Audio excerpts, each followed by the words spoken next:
Hello, नमस्कार, good morning. कैसे हो भाई? उम्मीद करता हूँ मस्त भी होंगे और स्वस्थ भी होंगे। आ जाओ, हम बात कर रहे थे आपके राजस्थान के भौतिक प्रदेश, और इस राजस्थान के भौतिक प्रदेशों में हम लोग पहुंच गए थे हमारे। रुक जा भाई, कहाँ पहुंच गए थे? यहाँ तक कल से यहाँ स्टार्ट किया था कि यहाँ से स्टार्ट किया था कि इस राजस्थान का पश्चिमी जो महान मरुस्थल था, इस महान मरुस्थल में एक जिला जैसलमेर, जिस वहाँ पर पियूना सांप है, तो सम गांव है, तो कुलदरा गांव यहाँ पर है, तो आकल गांव की बात करें वो आपके यहाँ से है। इसके साथ हमने देखा था कि यहाँ पर खोड़ी सैंड ड्यून्स की बात करें वो थी, तो जेठवाई गाँव की बात करें वो आ जाएंगे, तो कनोई गाँव की बात करें वो आ जाएगी। इसके अलावा एक यहाँ पर पोखरण की बात करें तो यहाँ पर ये चीज़ें आपके यहाँ से आ गई थी। पोकरण तक पढ़ लिया था, उसके बाद तनोट की बात कर ली थी, लोंगेवाला की बात कर ली थी, घोटारू की बात कर ली थी। ये आपके यहाँ से आ जाएगा भाई। अब थोड़ा सा और आगे चलते हैं गुरुजी, अब थोड़ी सी कुछ चीजों के ऊपर और चलते हैं साहब। वो यहाँ पर क्या जाता है, जैसे हम किसकी बात कर रहे थे? महान मरुस्थल की। तो मैं एक बार छोटा सा मैप बनाता हूँ, उसी के आगे लिखते चलना आप लोग, है ना। आपको ज्यादा बड़ी चीजें नहीं है, एक जैसलमेर था जिसके अंदर बहुत सारी चीजें आती हैं जी। अब देखो, जैसे ये तो था आपका राजस्थान, इस प्रकार से तो आपका बन जाएगा राजस्थान।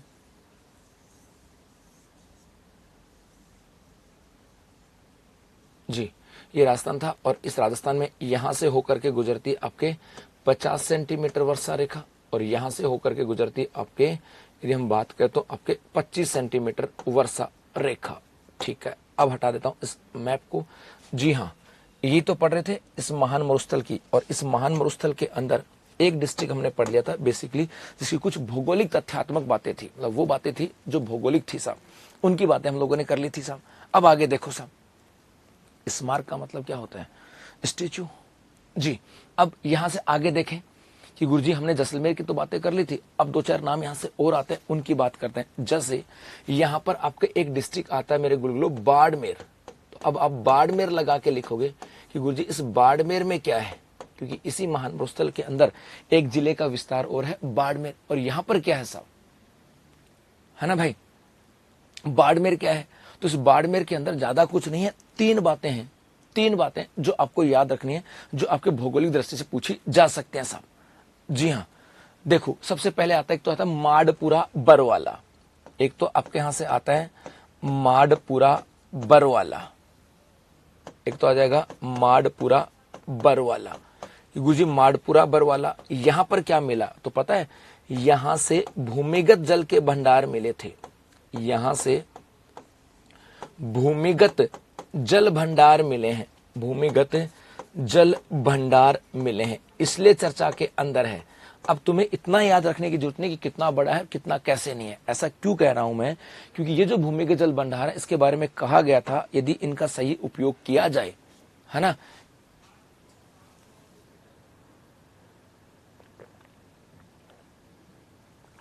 यदि इसको सही तरीके से उपयोग किया जाए तो ये जो जल भंडार है आने वाले 50 साल तक इस पश्चिमी राजस्थान के अंदर, पानी की बात करें, है ना, पानी जो है ना उसकी कमी नहीं होने देगा। तो यहां से भूमिगत जल भंडार मिले थे, इसलिए चर्चा में है। एक बच्चा इसी बाड़मेर के अंदर, इसी बाड़मेर की बात करें, यहां पर और क्या आता है भाई, इसी बाड़मेर के अंदर एक आपके यहां से किराड़ू के मंदिर आ जाते हैं, एक आपके यहां पर आता है किराड़ू के मंदिर। इसी बाड़मेर में क्या है? किराड़ू के मंदिर। और मेरे बेटा किराड़ू के मंदिरों को लेकर के तो दो तीन तरीके से प्रश्न पूछा जाता है। पहला तो ये कि जो किराड़ू के मंदिरों की बात करें, ये है कहां पर? तो याद रखना, ये आपके हाथमा गांव में है, हाथमा गांव है बाड़मेर के अंदर, यहां पर है, हाथमा गांव में है। एक आ जाए कि ये है क्या, तो इनकी बात करें तो आ जाएगा कि किराड़ू के जो मंदिर है, आ जाएगा कि इन्हें राजस्थान का खजुराहो कहते हैं, राजस्थान का खजुराहो, राजस्थान का खजुराहो कहते हैं साहब। एक ये हो जाएगा, इनको क्या कहते हैं? राजस्थान का खजुराहो कहते हैं जी। एक ये जो मंदिर की बात कहता आ जाएगा कि ये मंदिर सूर्य भगवान को समर्पित है, ये मंदिर सूर्य भगवान को समर्पित है, सूर्य भगवान को समर्पित। सूर्य भगवान को समर्पित है। और बाकी तो जब आप आर्ट एंड कल्चर की बात करोगे तब आपके यहाँ से आ जाएगा। तो इसे राजस्थान का खजुराहो कहते हैं। हाथमा गांव में सूर्य भगवान को समर्पित है। वैसे गुजर प्रतिहार शैली के ऊपर स्थित है। और उसके साथ साथ याद रखना, यहाँ पे सबसे बड़ा जो मंदिर आता है वो आपके सोमेश्वर का मंदिर आ जाता है। चलो, एक तो बात ये होगी किराड़ू के मंदिर। बेटा इसी बाड़मेर के अंदर एक इंपॉर्टेंट चीज और है जो आपको याद रखनी है, और वो है आपके बटाडू का कुआं। हाँ, एक आ जाएगा आपके बटाडू का कुआं। जी हाँ, बटाडू का कुआं। और ये जो बटाडू का कुएं की बात करें तो आ जाएगा कि भाई इसे इसे इसे रेगिस्तान का जल महल, इसको क्या कहते हैं? इसे रेगिस्तान का जल महल कहते हैं। इसे रेगिस्तान का जल महल कहते हैं साहब। इसे रेगिस्तान का जल महल कहते हैं। तो इस बाड़मेर में आपको ये 3 बातें तो याद रखनी है। किराड़ू के मंदिर है, बटाडू का कुआं है, और एक माड़पुरा बरवाल है। जी हाँ, चलो एक आपके यहां से हो गया। आगे देखें गुरुजी, इसी महान मरुस्थल की बात करें। इसी महान मरुस्थल के अंदर एक आपके डिस्ट्रिक्ट आता है बीकानेर। एक आपका डिस्ट्रिक्ट आ जाएगा बीकानेर। तो आप बीकानेर लगा करके भी 2 बातें लिख सकते हो। बीकानेर लगा करके बात करें, है ना। ये सूर्य भगवान को भी और शिव को भी समर्पित है। दोनों का नाम आता है। सूर्य को भी समर्पित है और शिव भगवान की बात करें, दोनों को समर्पित है बेटा ये। जी, चिंता मत करो, सूर्य भगवान के लिए भी मंदिर है और भगवान शिव के मंदिर भी यहाँ पर है। जी हाँ, गुलाब सिंह के द्वारा निर्मित है सब। ओके बेटा, रेवंत चौधरी बहुत बढ़िया। जी जी, भगवान शिव को समर्पित भी हैं और भगवान सूर्य को समर्पित भी हैं। आदि किताबों देखोगे तो आदि किताबों में आपको सूर्य भगवान का नाम मिल जाएगा और कई जगह आपको शिव भगवान का नाम भी मिल जाएगा। भगवान शिव को समर्पित है। 5 मंदिरों का समूह है। ये 5 मंदिरों का समूह है। सोमेश्वर सबसे बड़ा मंदिर है। 4 शिव भगवान। 4 की बात करें, 4 जो है ना ये आपके समर्पित शिव भगवान के हैं, एक विष्णु का है, लेकिन ये कहते हैं कि सूर्य भगवान को समर्पित है सब। एक बच्चा कह रहा है सर सभी प्रकार के बालों का जो तुम्हें पता है ऐसा बुक में लिखा है, तो पढ़े रहने, तो लिखे रहने भाई। और आपको वही पढ़ना है तो मेरे बच्चों को पढ़ दो। मैंने जो पढ़ाना था वो लिखवा दिया आपको। जी, आ जाओ आगे बढ़े यहां से। हाँ, आगे देखो, बीकानेर की बात करें। इस बीकानेर में क्या जाएगा? इस बीकानेर की बात करें तो यहां से आ जाएगा कि यहां ऐसा तो कोई तगड़ी चीज नहीं है, लेकिन यहां एक चीज जरूर है। यहां बीएसएफ द्वारा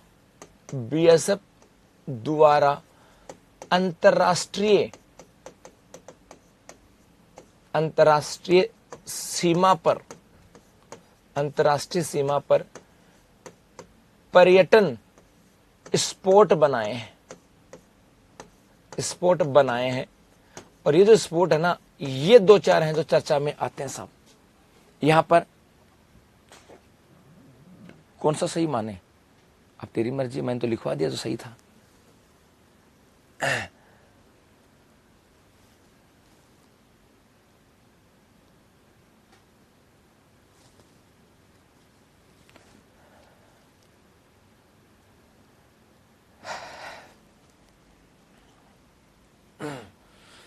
है ना। यदि हम बात करें और यहां पर कौन कौन से हैं, एक तो है आपके यहां पे साचू पोस्ट है।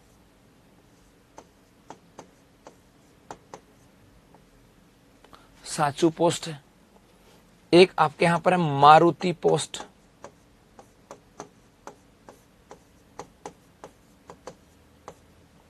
मारुति पोस्ट है। और एक आता है खाजूवाला पोस्ट। खाजूवाला पोस्ट। जी, उतारो तो ये। तो बाड़मेर में 3 चीजें और बीकानेर में एक ही है। जैसे भौगोलिक दृष्टि से हमारे ऐसा कोई तगड़ी स्पोर्ट नहीं है यहां पर, लेकिन हाँ एक चीज जरूर यहां से है।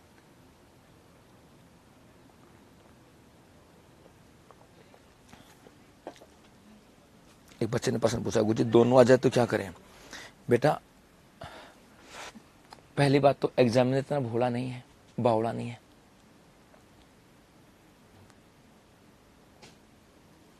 है ना, कि भाई दोनों दे देगा। पश्चिमी मरुस्थल में जैसलमेर है, बाड़मेर है, जोधपुर है ना, और आपके देश आपके फलोदी है। इन सब में सब प्रकार के बालों का स्तूप है। सब प्रकार के बालों का स्तूप है। सब प्रकार के हैं। जैसलमेर में सब प्रकार के हैं।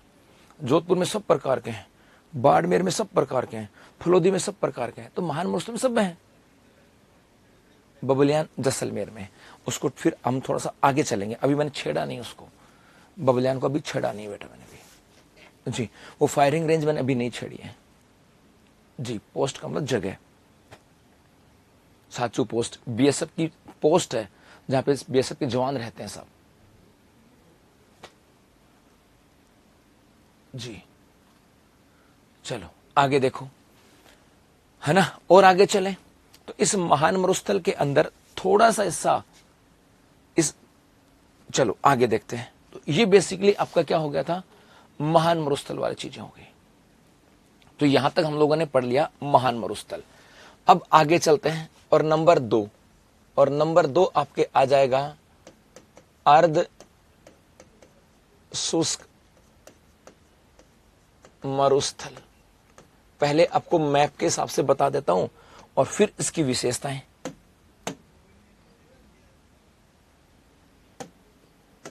जी, जैसे ये आपके राजस्थान का मैप था, और इस राजस्थान के मैप के अंदर अर्ध शुष्क मरुस्थल की बात करें तो बेटा यहां पर ये तो हो जाएगा आपका राजस्थान, इसमें तो कोई डाउट ही नहीं है, ये तो आपका राजस्थान हो गया।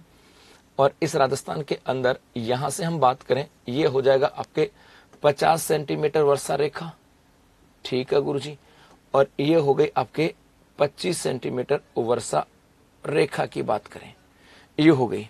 अब इस मैप को हटा देते हैं यहां से जी भाई, अब इस मैप को हटा देते हैं। अब क्या क्या चीजें यहां से आ जाएंगे जी। ये मैप हटा दिया, ये तो हो गई आपके 50 सेंटीमीटर वर्षा रेखा, और ये हो गई आपके 25 सेंटीमीटर वर्षा रेखा। अब अर्ध शुष्क मरुस्थल की बात करते हैं, इसको सुनो। सबसे पहली चीज इसकी विशेषता की बात करता हूं। एक तो हो जाएगी कि यहाँ पे वर्षा कितनी होती है, तो यहाँ पर वर्षा है आपके 25 से 50 सेंटीमीटर, 25 से 50 सेंटीमीटर वर्षा रेखा है।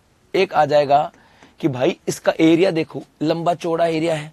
लंबा चौड़ा एरिया का मतलब हुआ, अब मैं इधर से आता हूं, इस मैप पे देखो कि यहां पर मैंने बेसिकली ये बना दिया, आपका ये क्षेत्र था, है ना, ये आपका हो गया, तो ये लंबा चौड़ा क्षेत्र हो गया। तो जो विशेषता गंगानगर और हनुमानगढ़ की है, वैसी विशेषता इस सिक्कर चूरू में, झुंझुनू में नहीं है। सिक्कर चूरू जैसी विशेषता आपके नागौर और जोधपुर में नहीं है, और नागौर जोधपुर जैसी विशेषता पाली, जालोर और कुछ हिस्सा सिरोही की बात करें, यहाँ पे नहीं है। अर्थात ये क्षेत्र लंबा चौड़ा है, और क्षेत्र लंबा चौड़ा है, इसके साथ साथ यहाँ पर इस जैसी विशेषता यहाँ नहीं है, यहाँ जैसी यहाँ नहीं है, और यहाँ जैसी विशेषता यहाँ नहीं है। तो यहाँ पर बहुत सारी क्षेत्रीय विभिन्नताएं पाई जाती हैं। तो एक आपके यहाँ से आ जाएगा भाई, एक आपके यहाँ से जाएगा कि यहाँ क्षेत्रीय विभिन्नताएं हैं, क्षेत्रीय विभिन्नताएं होने के कारण इसे 4 भागों में बांटा गया है। 4 भागों में बांटा गया। यहां क्षेत्रीय विभिन्नताएं हैं, और क्षेत्रीय विभिन्नताएं होने की वजह से इसको क्या किया गया, 4 भागों में बांटा गया है जी भाई। देखो, पर्यटन स्पॉट का मतलब क्या होता है, पर्यटन की जगह होती है। स्पॉट का मतलब आप कहते हो जी, कभी तो कहते हो हिंदी में हूं, कभी कहते हो इंग्लिश में हूं।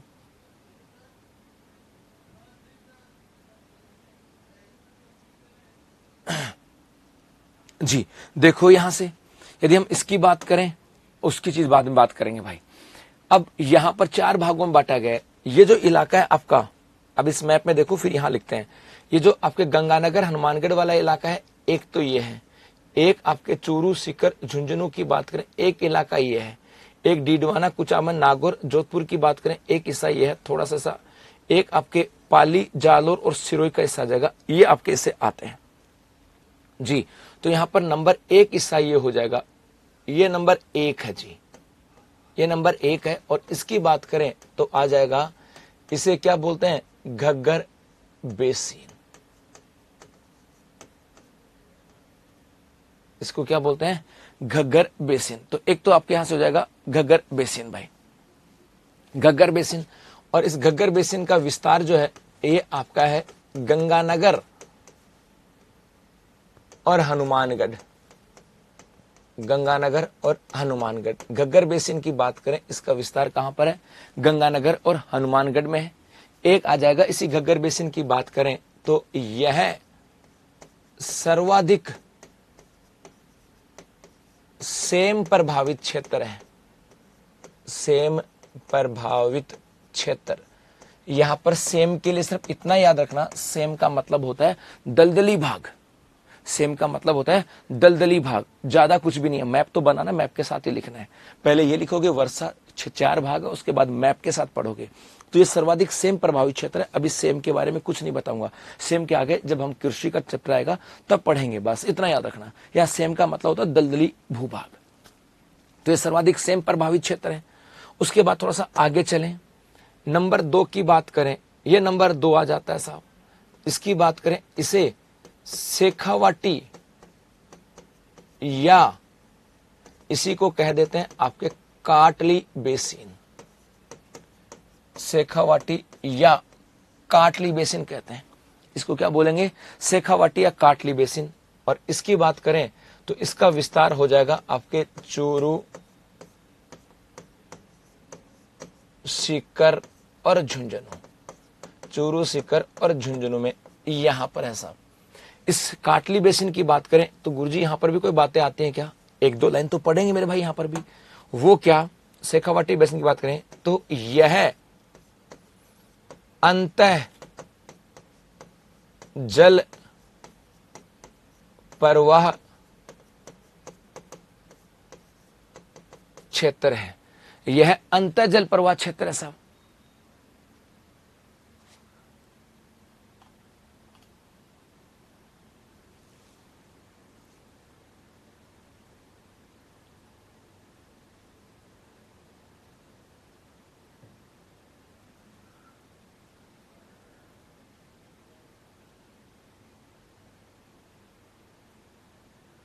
ओके भाई अक्षय जी।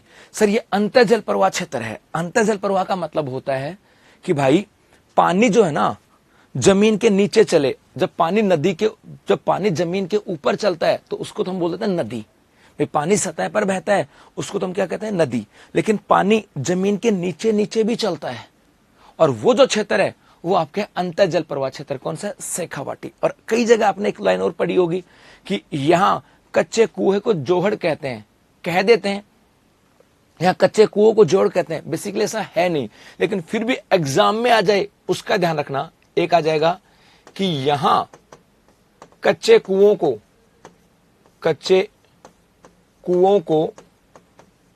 जोहड़ कहते हैं।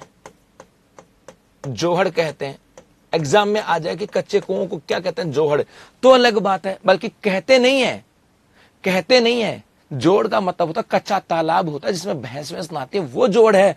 लेकिन अब किताबों में लिखा हुआ है और आ गया तो फिर चक्कर मारते फिरोगे। जी भाई लोकेश, है ना। एक ही आ जाएगा। एक इसी शेखावाटी की बात करें, यहां पर आपके घास का मैदान भी होता है। यहां पर मेरे गुलगुलो घास के मैदान भी हैं, और यहां पर जो घास का मैदान है उसको बोलते हैं बीड़। घास का मैदान है उसको क्या कहते हैं? बीड़ कहते हैं। घास के मैदान को बीड़ कहते हैं। घास के मैदान को बीड़ कहते हैं। यहां पर शेखावाटी क्षेत्र में जो घास के मैदान है उनको बीड़ कहते हैं, और मोस्टली बीड़ शब्द का यूज किया जाता है झुंझुनू के अंदर। झुंझुनू के अंदर इसका यूज किया जाता है सब। जी ये 2 हो गए। उसके बाद नंबर 3 की बात करें, ये बेटा नंबर 3 हो जाएगा। और नंबर 3 इसे कहा जाता है नागौरी उच्च भूमि। इसको क्या कहते हैं? नागौरी उच्च भूमि। नागौरी उच्च भूमि की बात करें तो इसको उच्च भूमि इसलिए कहते हैं क्योंकि ये आसपास के क्षेत्र से ऊपर उठी हुई है, और आसपास के क्षेत्र से ऊपर उठी हुई है इसीलिए क्या है ना, इसलिए इसको क्या कहते हैं? नागौरी उच्च भूमि। मैं नागौर का क्षेत्र आता है। इसके विस्तार की बात करें तो आपके नागौर, एक आ जाएगा डीडवाना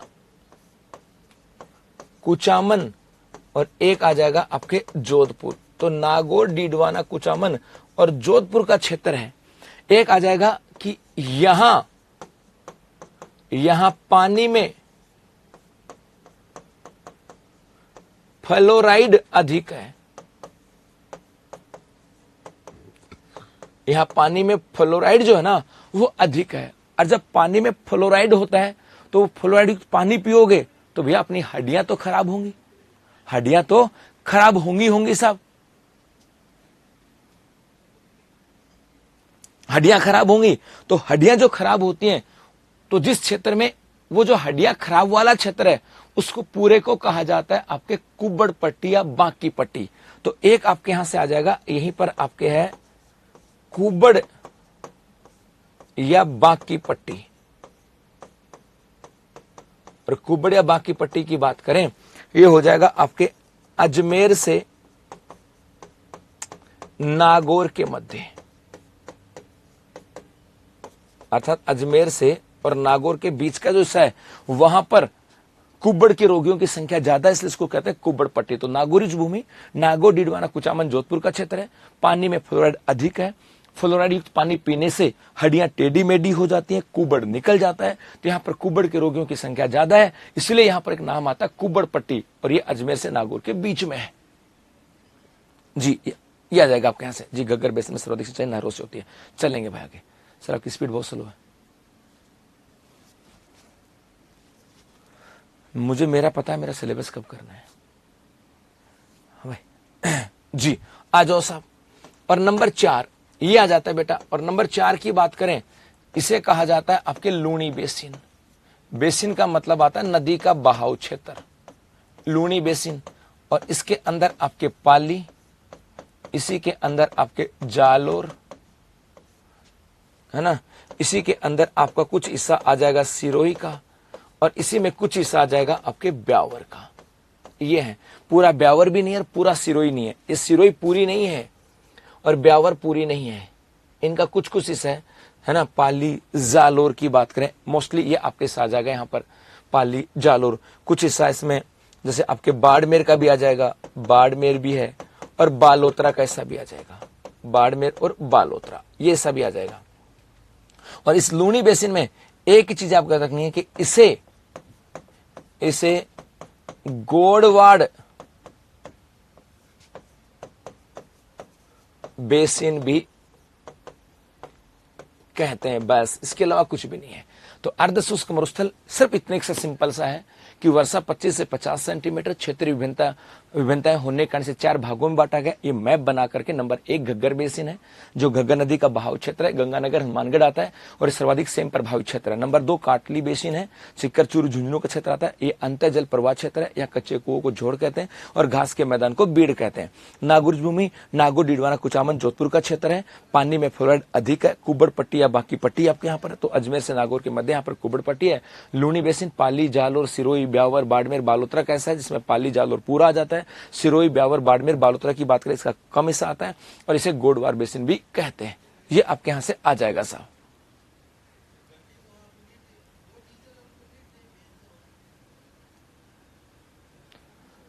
अंतः प्रवाह वो अलग चीज है भाई, वो आंतरिक प्रवाह है, वो अंतः नहीं है साहब। आंतरिक है वो अंतः नहीं है। पहले पढ़ो मेरे बच्चे।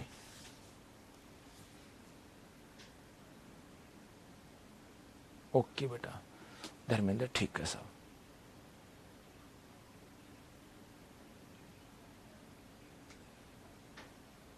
चलो आगे चलें।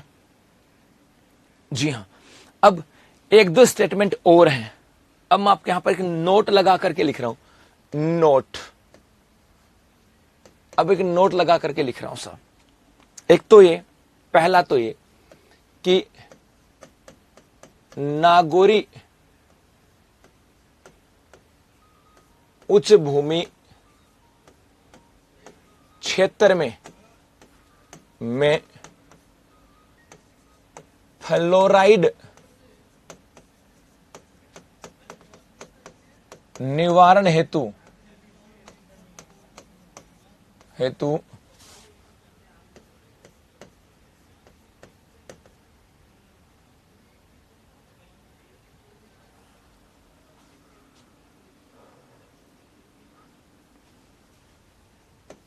जापान इंटरनेशनल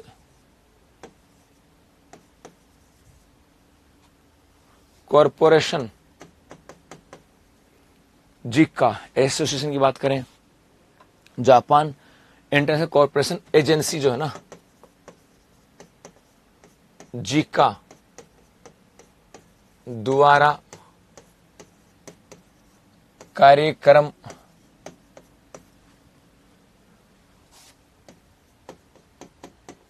चलाया जा रहा है।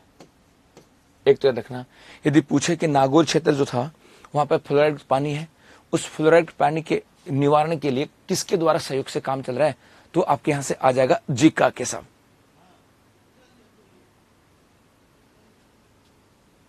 एक बच्चा करे जो आप डाउट है तो जवाब दो, डाउट इस पर्सन से हो, इसके अलावा कोई डाउट नहीं है मेरे, बाकी डाउट की जवाबदारी मेरी नहीं बेटा।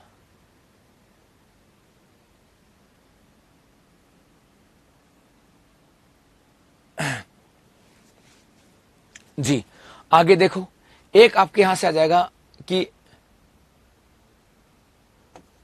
पश्चिमी मरुस्थल में हिमानी के निक्षेप के जमाव भी है। हिमानी का मतलब क्या होता है? हिम नदी। कि भाई पश्चिमी राजस्थान के अंदर किसी जमाने में हिम नदी बहती थी साहब, है ना। किसी जमाने में यहां पे हिम नदी बहती थी और हिम नदी के द्वारा, निक्षेप का मतलब है उसके द्वारा डाले गए जमाव, है ना। निक्षेप का मतलब है कि किसी के, आप किसी सामान को डाल देते हो ना, उसको बोलते हैं जमाव। तो निक्षेप के जमाव हैं और ये कहां पर हैं, तो ये आपके हैं भादुरा गांव, जैसे कह दूं बाप गांव फलोदी में। तो राजस्थान में प्रश्न आ जाए कि अपने राजस्थान के अंदर हिमानी के निक्षेप के जमाव कहां पर हैं, बाप गांव फलोदी में है। और इस बाप गांव वालों को क्या बोलते हैं, इन्हें बाप बोल्डर कहते हैं। बाप बोल्डर कहते हैं। तो बाप बोल्डर क्या है, हिमानी के निक्षेप के जमाव है बाप गांव में, उनको कहते हैं साहब, इन्हें बाप बोल्डर कहते हैं। और एक आ जाएगा ये परमो कार्बोनिफेरस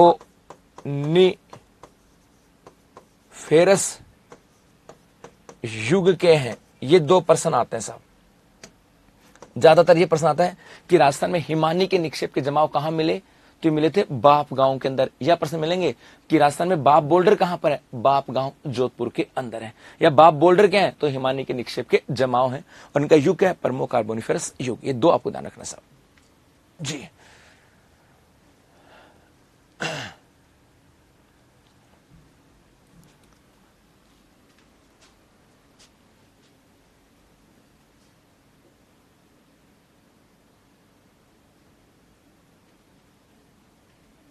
है ना, ये आ जाएंगे आपके। तो पश्चिमी मरुस्थल में हिमानी, हिम नदी के निक्षेप के भी जमाव है। तो ये आपका एक भौतिक प्रदेश हो गया पश्चिमी मरुस्थल साहब। बेटा तुम्हारे काम का नहीं है कि जी निक्षेप निक्षेपण में क्या अंतर है, ये राजस्थान के भूगोल का प्रश्न नहीं है। तो भूगोल में रहोगे राजस्थान में तो ही जवाब दूंगा, मैंने बता दिया आपको, समझा दिया। मैं आपको राजस्थान की ज्योग्राफी के अलावा कोई जवाब नहीं दूंगा, समझो बातों को। क्योंकि राजस्थान की ज्योग्राफी का मतलब अलावा जाने का मतलब है कि मैं मेरे बच्चे जो हैं उनके साथ न्याय नहीं कर रहा हूं ना। तेरे निक्षेप का मतलब होता है जमाव, निक्षेपण तेरे काम का नहीं है।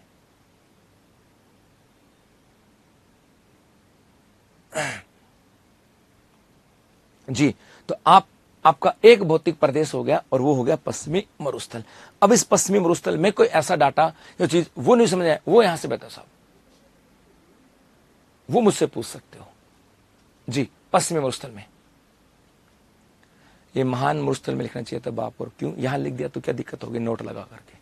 हाँ भाई, क्या गुरुजी एक बच्चा कह रहा है गुरुजी महान मरुस्थल लिखना चाहिए था, यहां नोट लगा के लिखवा दे तो क्या हो गया।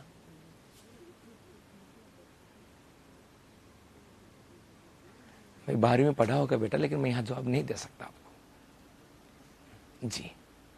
निक्षेप रिजल्ट है और निक्षेपण प्रक्रिया है। बस इतना बता सकता हूं।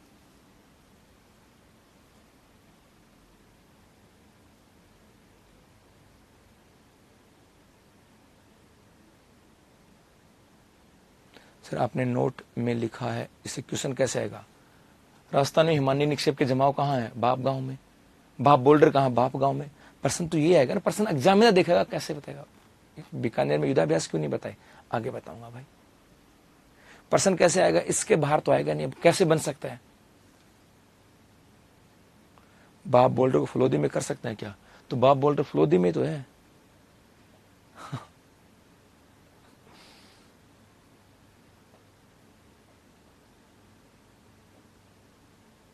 यहां तक कोई बिंदु ऐसा हो कि गुरुजी जो ऐसा था वो पूछ सकते हो। आपके कमेंट्स अभी भी एक के काम के नहीं है, एक के भी काम के नहीं है सब।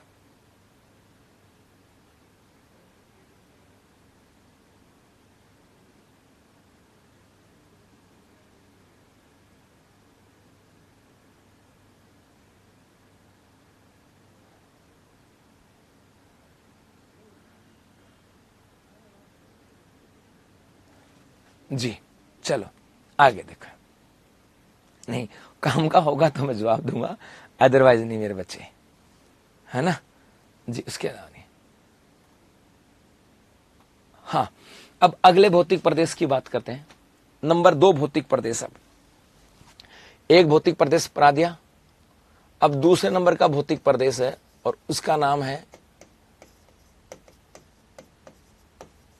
अरावली पर्वतमाला। अरावली पर्वतमाला, इसकी बात करते हैं साहब।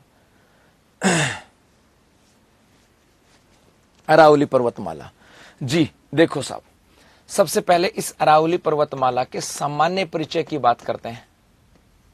सामान्य परिचय, मैं एक छोटा सा राजस्थान का मैप बनाता हूं, उसके अंदर दिखाने की कोशिश करता हूं। फिर जब राजस्थान में आएंगे तब फिर मैं आपको मैप बनाऊंगा इसका, तब राजस्थान में दिखाऊंगा। अभी राजस्थान में नहीं दिखा रहा आपको, सिर्फ एक हिंट दे रहा हूं कि ये आपका राजस्थान से होकर के इस प्रकार से बेटा मध्य से होकर के, और ये एक पर्वतमाला है, ये आपकी एक पर्वतमाला है।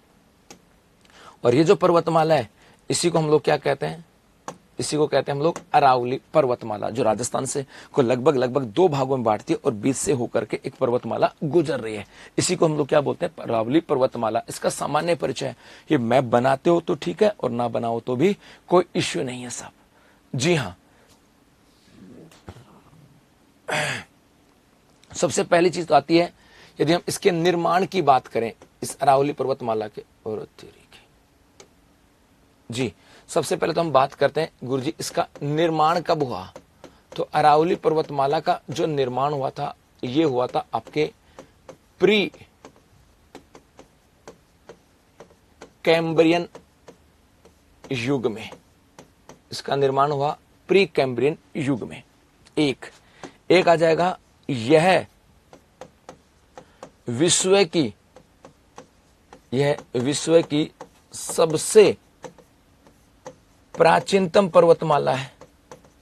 यह विश्व की सबसे प्राचीनतम पर्वतमाला है। दुनिया के अंदर सबसे प्राचीनतम, सबसे पहले जो पर्वतमाला बनी होंगी उनमें से एक आपका यहां से आ जाता है साहब। यह विश्व की सबसे प्राचीनतम पर्वतमाला है जी। एक आ जाएगा। एक आता है अरावली के, एक आता है आपके अरावली के समकालीन, अरावली के समकालीन पर्वतमाला। कि अरावली के समकालीन भी कोई पर्वतमाला है क्या? ये सबसे प्राचीनतम है तो हाँ, इसके समकालीन भी एक दो पर्वतमाला आ जाती है। जैसे एक तो आपके महाराष्ट्र में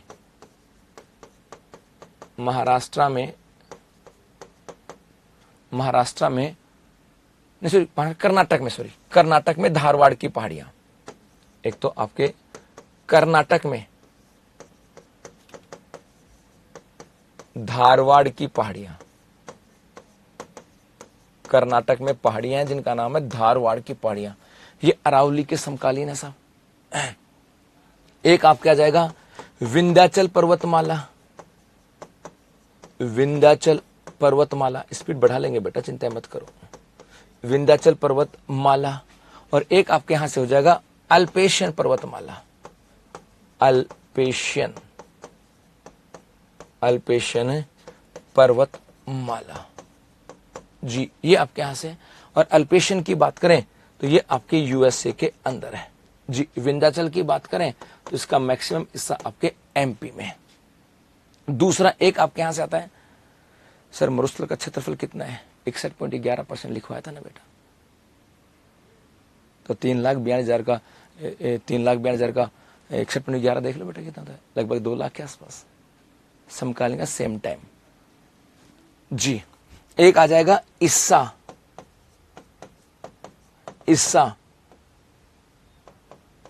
गुरुजी इस्सा किसका है? तो एक तो यदि हम बात करें भारत के सापेक्ष की बात करें तो भारत में किसका हिस्सा है? प्रायद्वीपीय पठार, भारत के सापेक्ष किसका हिस्सा है? प्रायद्वीपीय पठार का। भारत के सापेक्ष किसका है? प्रायद्वीपीय पठार का। एक तो आ जाएगा। और एक आ जाएगा कि यह गोंडवाना लैंड का हिस्सा है, यह गोंडवाना लैंड का हिस्सा। भाई 2 पढ़े थे ना शुरुआत में, अंगारा लैंड, गोंडवाना लैंड, टेथीस सागर जी, वही है। 2,09,000 के आसपास है बेटा जी, है ना। तो वो सबसे जब लिखी है तो कुछ तो हमें अपनी एनर्जी भी रखनी पड़ेगी ना भाई, है ना जी। तो ये भारत में प्रायद्वीप का पठार कैसा है? और शुरुआत में अंगारा लैंड भी आया था, गोंडवाना लैंड भी आया था, टेथीस सागर आया था। उनमें से किसका हिस्सा है? ये आपके गोंडवाना लैंड का हिस्सा है जी। उतार लो यहां से। हाँ चलो आगे बढ़ते हैं। उसके बाद में और यदि हम बात करें, एक इसका डाटा आता है कि गुरुजी इसकी स्वरूप कैसा है? स्वरूप का मतलब ये दिखाई कैसी देती है? स्वरूप का मतलब ढांचा, दिखाई कैसी देती है स्वरूप। तो आ जाएगा 2 बात है कि प्रारंभ में वलयाकार, प्रारंभ में वलयाकार का मतलब हुआ कि जब प्रारंभ में अरावली बनी थी ना, तो ये अरावली ऐसी थी, ये आपका धरातल हो जाएगा और ये अरावली, और ये क्या है? फोल्ड गिरे हुए हैं, तो इसको चाहे फोल्डिंग बोल दो, फोल्डिंग कह दो, या क्या कह दो, वलयाकार थी, इस प्रकार से थी। लेकिन इसी स्वरूप की बात करें आज वर्तमान में कैसी है, तो वर्तमान में अरावली पर्वतमाला ऐसी न रह करके अब ये इस प्रकार से ऐसे छोटी छोटी सी रह गई है, ऐसे कट फट गई है, ऐसी है। तो आज ये है अवशिष्ट पर्वतमाला है। आज कैसी है? अवशिष्ट पर्वतमाला। यदि पूछा जाए कि अरावली पर्वतमाला का प्रारंभिक स्वरूप कैसा था, तो प्रारंभ में तो कैसी थी? वलयाकार। और वर्तमान स्वरूप कैसा है? अवशिष्ट। तो एक आ जाएगी कि अरावली, यदि ये पूछें कि अरावली कैसी पर्वतमाला है, तो अरावली वलयाकार पर्वतमाला है। अरावली जो है ये वलयाकार पर्वतमाला, मतलब बनी तब की बात करें कि अरावली कैसी? वलयाकार। धीरे धीरे धीरे धीरे धीरे ये खत्म हो गए साहब। अपलेशन पर्वत क्या है? पर्वत है, एक ऐसे बावड़ा सा आदमी है।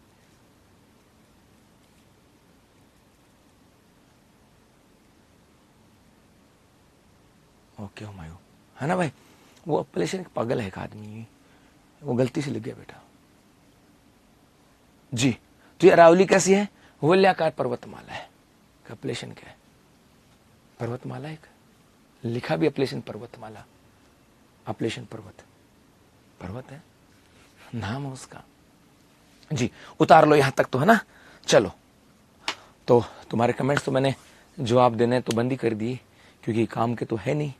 और जो मुझे लगता है कि जो कुछ चीजें बतानी होती है वो बेसिकली मैं बता के चला जाता हूं, है ना। हाँ, कुछ चीजें और पढ़ते रहो तो उसकी बात अलग है साहब। तो चलो अब मिलेंगे कल, तब तक के लिए धन्यवाद।